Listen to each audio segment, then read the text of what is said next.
bienvenidos a todos. Nosotros aquí hoy porque Mayor, we're here today because the mayor and Immigration Customs Service has actually said that they're not going to follow the legislation that the people have asked for to support migrant youth.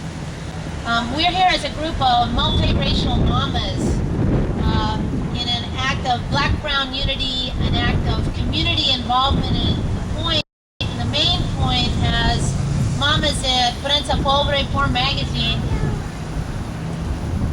Migrant children, immigrant children are all of our children. I am Boricua and Irish, and my mama was mixed race as well, and her grandmother was an immigrant. What does that make my son? What does that make me? The concept of anybody being illegal in a city that practices a sanctuary law is illogical. So one of the first things that confuses us about the mayor's statements is why are we talking about people, children, as though they are criminals? There was a request by the citizenry of San Francisco to pass this legislation. The board voted 8-2. That means the people want this to happen. And the mayor is claiming that he's not going to follow it. And there's really one reason for that, and that's because he's trying to run for governor and look like he's getting tough on crime. Well, how are you calling children criminals by denying their due process rights anyway? Migrant children are all of our children. So we have several mamas out here today, and fathers, and people to speak. First I'm going to ask for Lori McElroy to come up. So, and I've just prepared a statement.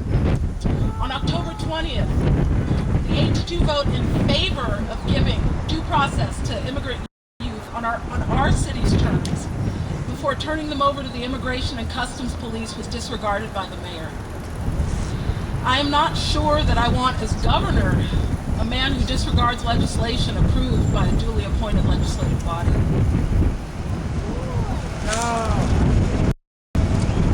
I'm troubled by the mayor's attitude. I believe it was another Democratic Party leader, Hillary Clinton, who brought the African proverb, "It takes a village to raise a child," back into the American consciousness. We need to think, and Mayor Newsome needs to think seriously on what that means. In the spirit of black and brown unity, in the spirit of motherhood that crosses borders, and in the spirit of universal responsibility for youth, I say that no child deserves to be thrown away, not based on skin color, or ethnicity, or country of origin, not for any reason. I want to believe that this is a nation and a city governed not only by the rule of law, but by the desire for justice to be served inside and outside of the letter of the law. Thank you. This notion of children being criminals for the sole act of being migrants. If you look at the trend of migration in Central and South America, caused by wars, caused by poverty, caused by NAFTA and CAFTA, you have to connect the dots. Children of migrant peoples are here because their parents are in poverty.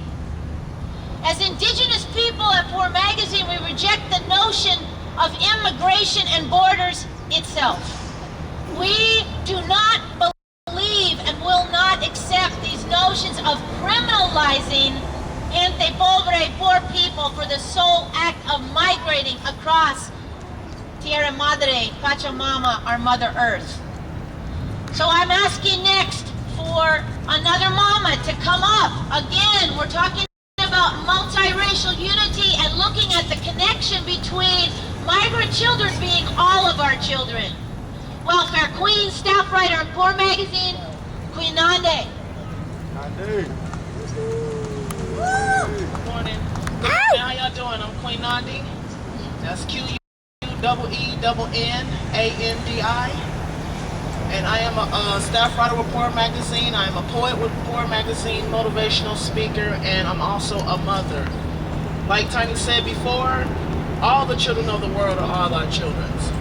All of the children of the world, all of my children, all of our children, they're all of my children, they're all of your children. How dare we have a system that sit up here and collaborate, do backdoor deals, planning the demise of our youth. We as a people have the right to stand up for our children when they're being under attack. The criminalization of our youth does not eliminate crime itself, but education and rehabilitation would ensure that this nation rears productive citizens. What kind of a person opposes the end of youth criminalization and suffering? Okay.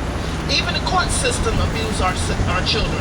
It doesn't have to be so much as physical, but it's mentally and emotionally.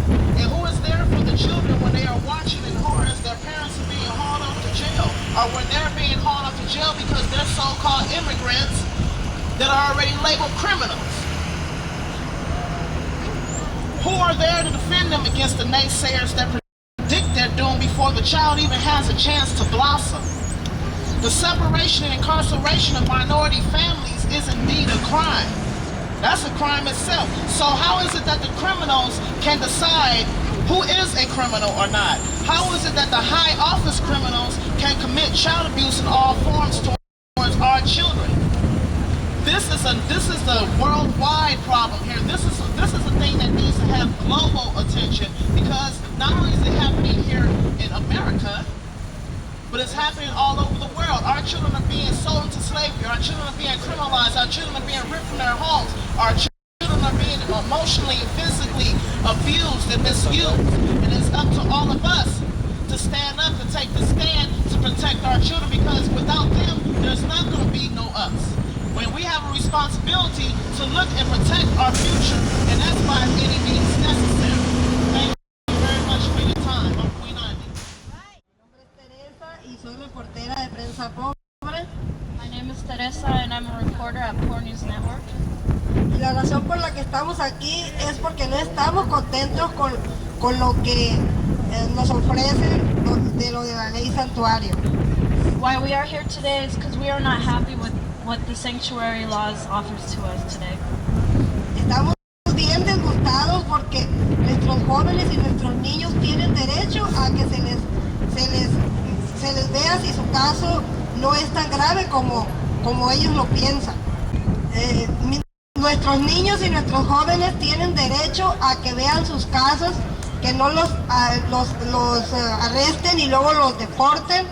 Tienen derecho a que se les revise su caso, si se pueden quedar en este país y que no sean condenados y culpables sin ser culpables.